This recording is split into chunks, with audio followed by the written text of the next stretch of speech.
গভীর রাতে ইমাম সাহেবের কামরায় সুন্দরী হিন্দু যুবতী মেয়ে আসলো।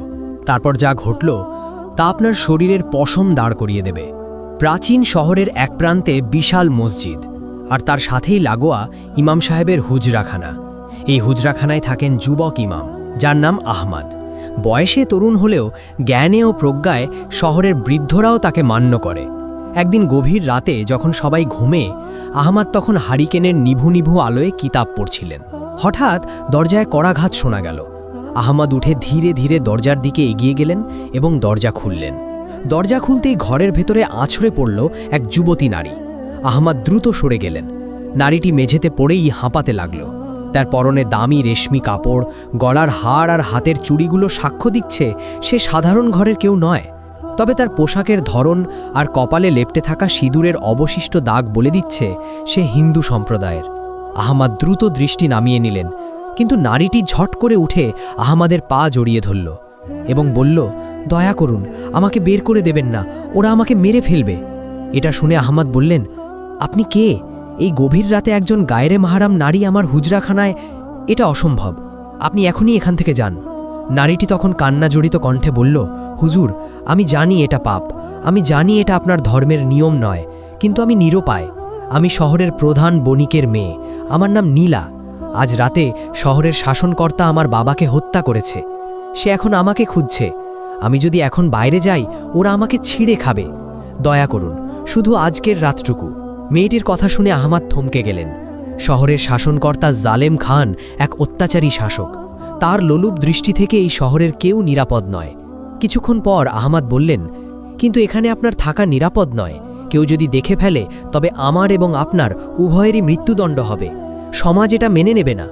তখন নীলা কাঁপতে কাঁপতে বলল, মৃত্যু তো বাইরেও অপেক্ষা করছে। আপনার এখানে থাকলে অপবাদ জুটবে, কিন্তু বাইরে গেলে আবার ইজ্জত আর প্রাণ দুটোই যাবে। আমি শুনেছি মুসলমানরা আমানত রক্ষা করে। আমি আজ আপনার কাছে আমানত। আপনি কি আমাকে হায়েনাদের হাতে তুলে দেবেন? এটা শুনে যুবক আহমদের কপালে চিন্তার ভাঁজ পড়ল। একদিকে কঠোর ধর্মীয় অনুশাসন ও সামাজিক নিয়ম, অন্যদিকে একজন বিপদগ্রস্ত নারীর সম্ভ্রম ও জীবন রক্ষা। ইসলাম অসহায়ের সেবাকে সর্বোচ্চ গুরুত্ব দেয়, কিন্তু প্রেক্ষাপটটি অত্যন্ত জটিল। তাই আহমদ দ্রুত সিদ্ধান্ত নিলেন, যা হবার হবে, কিন্তু তিনি সহযোগিতা করবেন। তিনি দরজাটি শক্ত করে বন্ধ করে দিলেন এবং মোটা কাঠের খিল তুলে দিলেন। তারপর তিনি নীলাকে বললেন, শোনেন, আমি আপনাকে আশ্রয় দিচ্ছি, কিন্তু শর্ত আছে। ফজরের আজানের আগেই আপনাকে এখান থেকে চলে যেতে হবে। আর আমি যতক্ষণ এই ঘরে আছি, আপনি ওই কোণে পর্দার আড়ালে থাকবেন, ভুলেও সামনে আসবেন না। এটা শুনে নীলা কৃতজ্ঞতায় মাথা নাড়ল। তারপর সে দ্রুত গিয়ে ঘরের কোণে রাখা পুরনো পর্দার আড়ালে নিজেকে লুকিয়ে ফেলল। অতঃপর আহমদ আবার তার কিতাবের সামনে বসলেন, কিন্তু তার মনোযোগ আর কিতাবে নেই, তার কান বাইরের শব্দের দিকে। এভাবে মিনিট 10 পার হলো। তারপর শোনা গেল ঘোড়ার খুরের আওয়াজ, অনেকগুলো ঘোড়া। এতে আহমদের বুক কেঁপে উঠল। জালেম খানের সৈন্যরা চলে এসেছে। তারা বাহির থেকে বলছিল, ইমাম সাহেব, দরজা খুলুন। আহমদ শান্ত থাকার চেষ্টা করলেন এবং উঠে দরজার কাছে গেলেন, কিন্তু খুললেন না। ভিতর থেকে বললেন, কে? এত রাতে আল্লাহর ঘরে কি চাই? তখন বাইরে থেকে এক সেনাপতি হেঁকিয়ে বলল, আমরা শাসনকর্তার লোক। খবর পেয়েছি এক বিধর্মী মেয়ে পালিয়ে এই দিকে এসেছে। কেউ একজন দেখেছে সে মসজিদের সীমানায় ঢুকেছে। দরজা খুলুন, আমরা তল্লাশি করব। এটা শুনে আহমদ শক্ত গলায় বললেন, এটি মসজিদ, আল্লাহর ঘর। এখানে কোনো অপরাধী বা পলাতক নেই। আমি ইবাদত করছি, ব্যাঘাত ঘটাবেন না। এটা শুনে সেনাপতি অট্টহাসি দিয়ে বলল, ইবাদত পরে হবে, আমাদের কাছে খবর পাকা। আপনি যদি দরজা না খোলেন, আমরা ভেঙে ভেতরে ঢুকব। আর যদি মেয়েটাকে আপনার ঘরে পাওয়া যায়, তাহলে ইমামতির স্বাদ আমরা মিটিয়ে দেব। আহমদ তখন তাকালেন সেই কোণের দিকে, যেখানে নীলা লুকিয়ে আছে। মেয়েটি ভয়ে কুঁকড়ে আছে নিশ্চয়ই। অতঃপর আহমদ ভাবলেন, যদি ওরা ভেতরে ঢোকে, তবে কেবল মেয়েটিই ধরা পড়বে না, বরং একজন ইমামের ঘরে বিধর্মী মেয়েকে পাওয়ার অপরাধে পুরো শহরে দাঙ্গা বেঁধে যাবে। মুসলমানদের সম্মান ধুলোয় মিশে যাবে। আবার মেয়েটিকে তাদের হাতে তুলে দেওয়া মানে তাকে ধর্ষণের মুখে ঠেলে দেওয়া। তাই আহমদ সিন্দুকটার দিকে তাকালেন। ওটা বেশ বড়, ভেতরে কিতাব রাখা হয়। আহমদ ফিসফিস করে বললেন, ওরা দরজা ভেঙে ফেলবে, আপনাকে এই সিন্দুকের ভেতরে ঢুকতে হবে। শ্বাস নিতে কষ্ট হবে, কিন্তু এছাড়া উপায় নেই। আমি ওদের বিদায় করার চেষ্টা করছি। এটা শুনে নীলা কোনো প্রশ্ন না করে দ্রুত সিন্দুকের ভেতর ঢুকে কুঁকড়ে বসল। তখন আহমাদ সিন্দুকের ডালা বন্ধ করে দিলেন, কিন্তু পুরোপুরি তালা দিলেন না, যাতে সামান্য বাতাস ঢুকতে পারে। তারপর তিনি তার গায়ের জুব্বাটি খুলে সিন্দুকের উপর ছড়িয়ে দিলেন এবং জায়নামাজ বিছিয়ে ঠিক সিন্দুকের সামনেই নামাজে দাঁড়িয়ে গেলেন। ঠিক তখনই মর্মর শব্দে দরজার খিল ভেঙে ৩ জন সশস্ত্র সৈন্য হুজরাখানায় প্রবেশ করল। তাদের হাতে খোলা তলোয়ার। সেনাপতি সামনে এগিয়ে এলো। আহমাদ তখন নামাজে, তিনি নড়লেন না, সেজদায় পড়ে রইলেন। সেনাপতি পুরো ঘরটা তল্লাশি করল, কিন্তু কেউ নেই। তারপর সেনাপতির দৃষ্টি পড়ল সেজদারত আহমাদের সামনে থাকা বড় সিন্দুকটার দিকে, যার ওপর আহমাদের জুব্বা রাখা। সেনাপতি সেখানে এগিয়ে গেল। সে তলোয়ারের আগা দিয়ে সিন্দুকের ওপর রাখা জুব্বাটা সরালেও আহমাদের সেজদা শেষ হলো না। ঠিক সেই মুহূর্তে বাইরে থেকে আরেকজন সৈন্য দৌড়ে এলো এবং বলল, সেনাপতি সাহেব, খবর পাওয়া গেছে মেয়েটিকে নদীর ঘাটের দিকে দৌড়াতে দেখা গেছে। আমরা এখানে সময় নষ্ট করছি। তখন সেনাপতি একবার আহমাদের দিকে তাকালো, তারপর সিন্দুকের দিকে। তার মনে সন্দেহ তখনও যায়নি। তারপর সে বলল, আহমাদ সাহেব, নামাজ কি শেষ হবে না, নাকি নামাজ শেষ হলেই কোনো গোপন সত্য বের হবে? অতঃপর আহমাদ শান্তভাবে আল্লাহু আকবার বলে সোজা হয়ে বসলেন।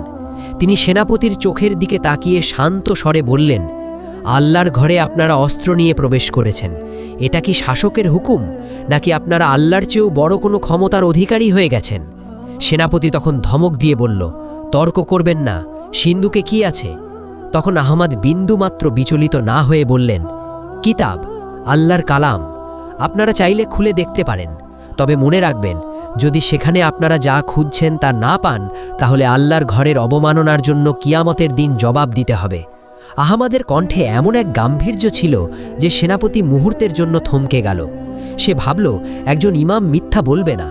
অতঃপর সেনাপতি সঙ্গীদের বলল, চল আমরা ঘাটে যাই, এখানে সময় নষ্ট করে লাভ নেই।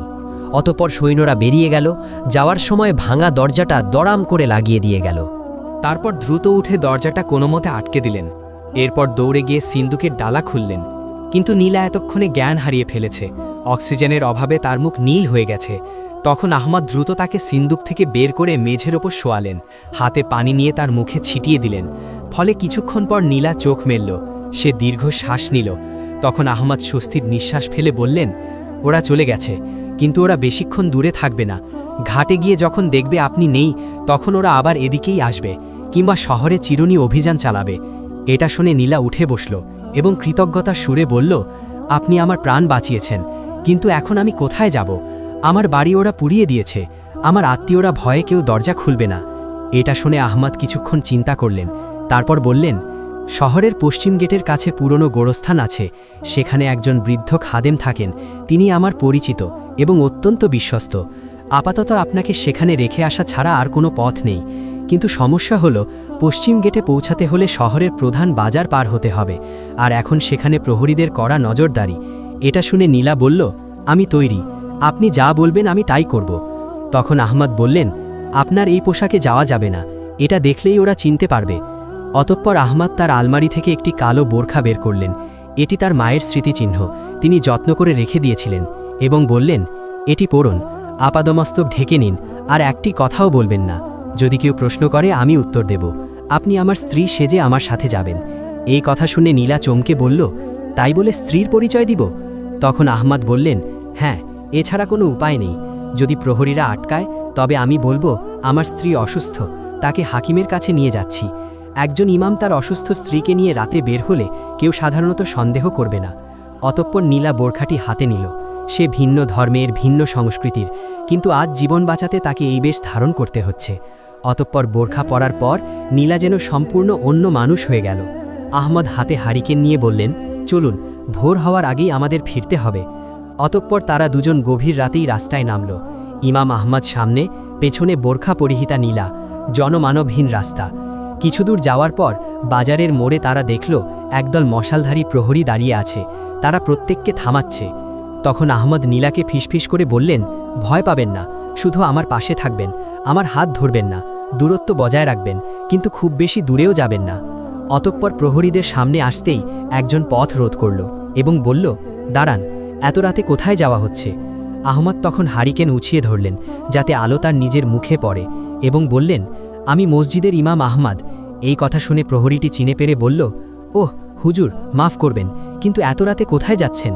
আহমদ তখন শান্ত গলায় বললেন, আমার স্ত্রী হঠাৎ খুব অসুস্থ হয়ে পড়েছে, পেটে তীব্র ব্যথা, পশ্চিম পাড়ার হাকিম দাদুর কাছে নিয়ে যাচ্ছি, দেরি করা সম্ভব ছিল না।